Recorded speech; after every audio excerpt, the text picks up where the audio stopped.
We've been talking a lot about nuclear energy here on the program since the Russian invasion of Ukraine. So we thought we'd bring in an expert, Meredith Angwin. She's the author of Shorting the Grid, The Hidden Fragility of Our Electric Grid, and an all-around very interesting person. Meredith, thank you so much for joining us. We really appreciate it. I'm very happy to be here. Thank you. Absolutely. For inviting me. Meredith, I've been very intrigued on nuclear power. I've been trying to read as much as I could, and almost everybody I respect told me to talk to you. And so that's what we're doing here. I thought we would do it in the context of the New York closure of the Indian Point nuclear power plant. Let's put this up there on the screen. This is from Eric Levitz. He's actually a progressive writer. What he talks about there is that environmentalist groups pressured the Cuomo government to close this nuclear power plant, Meredith. And now the city of New York and New York State is much more reliant on natural gas and on fossil fuels, which is also causing price spikes for consumers in the city of New York. What does this tell you about the broader environmental movement and maybe some misconceptions about nuclear power? Well, it's something that I've been sad about for a while because, I hear environmentalists saying this and saying that. And then when I say, well, nuclear plants are very helpful about not putting out CO2. They have a very small footprint. I've worked around them for years. They're very safe. And they say, no, not nuclear, anything but nuclear.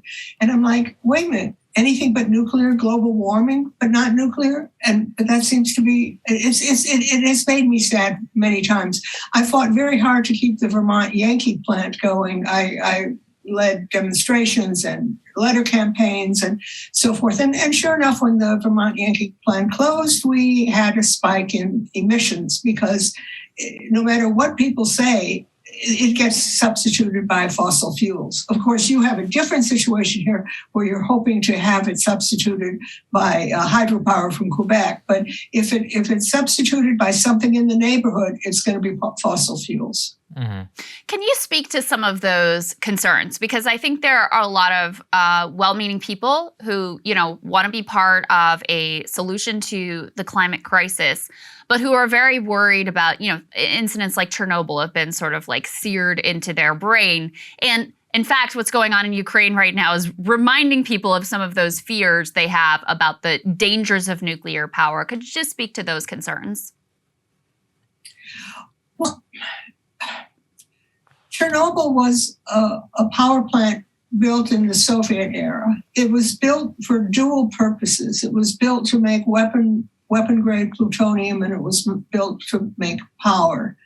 And it was run by people who did not have the kind of safety culture that plants in the West have.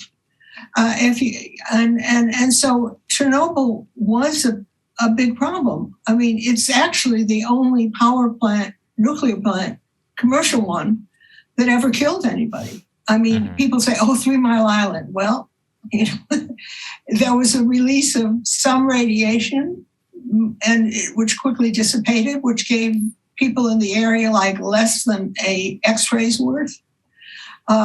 Anyway, I guess what I'm trying to say is that the Western plants are very, very well designed. Chernobyl didn't even have a containment structure around it. And so, Meredith, it was very Soviet. Right. Absolutely. Meredith, in the context of where we're at right now, some of the things that you have talked about, and I did not even know, was that many people in the natural gas industry are actually have secret campaigns in order to push wind and solar power, specifically because of their low amount of capacity, which then makes it so that natural gas powered plants are then needed in order to back them up and for reliability of the full grid. Why is nuclear a superior solution in wanting to actually move away from fossil fuels? Well, you see, when you say, okay, we're going to build a wind turbine here. Well, the wind turbine has a 20 to 30% capacity factor, or maybe if it's offshore, it has a 40% capacity factor. That means that it can make power 40% of the time if it's offshore, 30% if it's onshore. So what about the rest of the time? And of course, the wind turbine makes power when the wind blows, as opposed to when a operator in the control room says, the grid needs power, get some going over there, wind turbine. And nobody can turn the wind on. So that doesn't happen. So what happens is that every wind turbine needs what's called a fast-acting resource to back it up. And the fast-acting resource, which is readily available, is natural gas. Now, if you're in an area with a lot of hydropower can be fast-acting too. But mainly, you don't get to build a lot of hydropower quickly, while a natural gas plant can be built within a year or two. So guess what? You get more natural gas on the grid. Nuclear, on the other hand, will run all the 100% of the time. And so you won't need to back it up with a natural gas plant.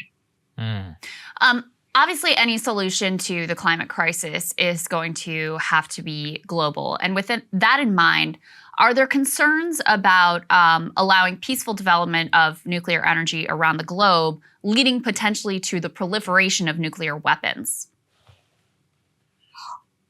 Of course, people are concerned with that. In general, countries that want nuclear power plants really want the power. That's what they want. And to dual use the nuclear power plants for weapons development it's pretty close to impossible. I mean, it's not strictly impossible, but it's pretty close. And so most countries that set up a nuclear system, they buy the fuel, and then when the fuel is spent, they ship it somewhere. They're not involved in processing the fuel. And of course, that means they aren't involved in trying to make a weapon with the fuel. Not that they could, but what I'm saying is that they're just running the power plant. That's what they want.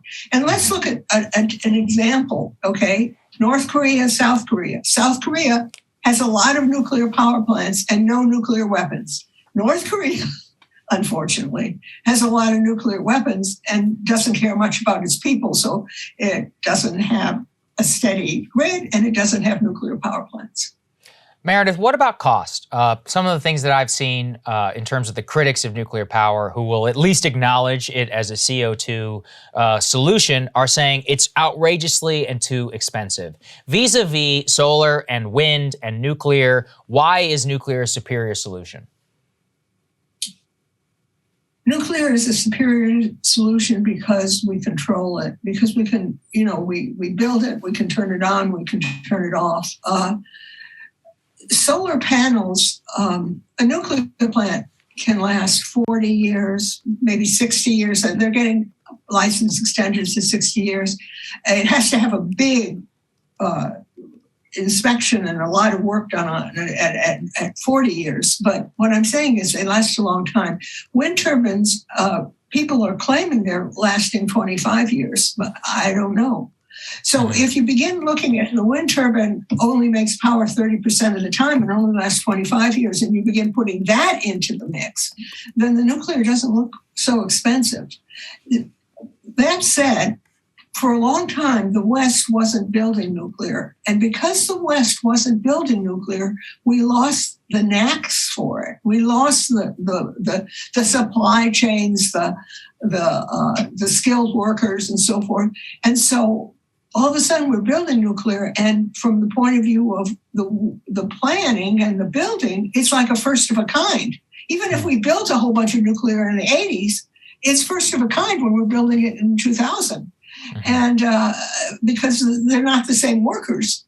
And anyway, I guess that causes overruns for sure. I wouldn't deny that. The nuclears built in the 2000s in the West were much more expensive than the nuclears built in earlier eras when we were building a lot of them.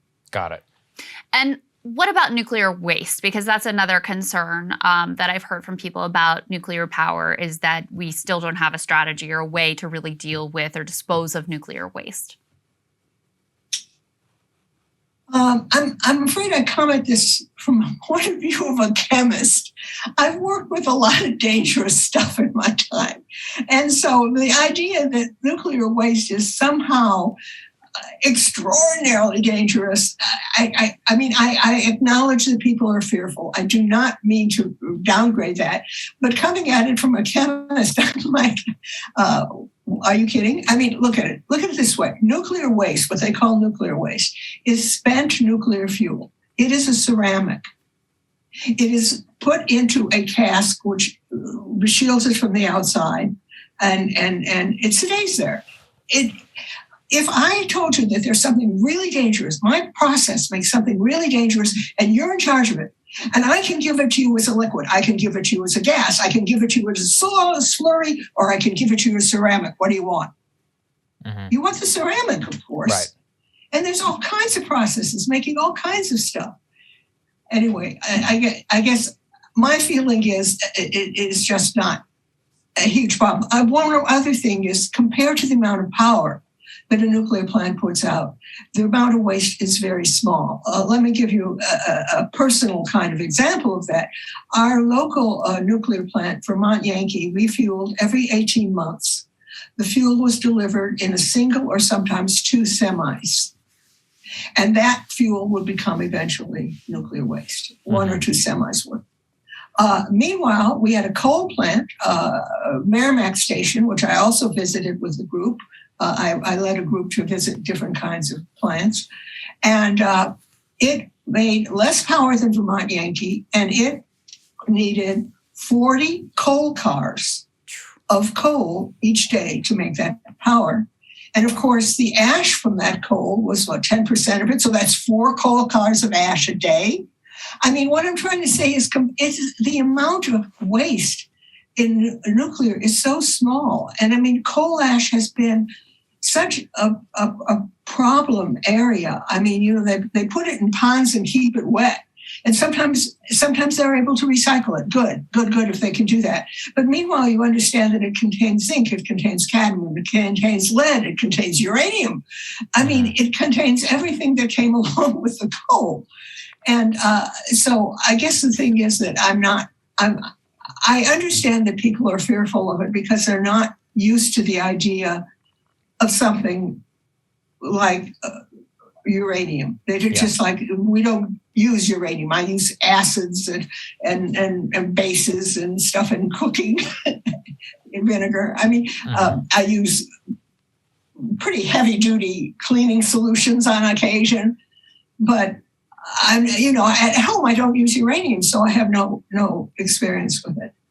That makes sense, Meredith. Look, it's been very, very helpful. I encourage people to go and to read your book and to consume some more of the podcasts and others that you've put out there. And we really appreciate you joining us and helping educate us and the audience. So thanks very much for joining us. Thank you so much, Meredith. It's great to meet you.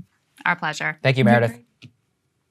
And thank you guys so much for watching. We'll have more for you later. Cable news is ripping us apart, dividing the country, making it impossible to function as a society, and making it impossible to know just what is true and what is false. But the good news is they are failing and they know it. That is why we're building something new, a new mainstream, a healthier one, something more trustworthy, something that we are going to need in one of the most pivotal times in American history. We are building up here for the midterms, for the upcoming presidential election, but we need your help. So if you can help us out by becoming a premium member today at breakingpoints.com, we're trying to change America for the better and the entire world. So what are you waiting for, guys? Go to breakingpoints.com and sign up and help us build a new mainstream.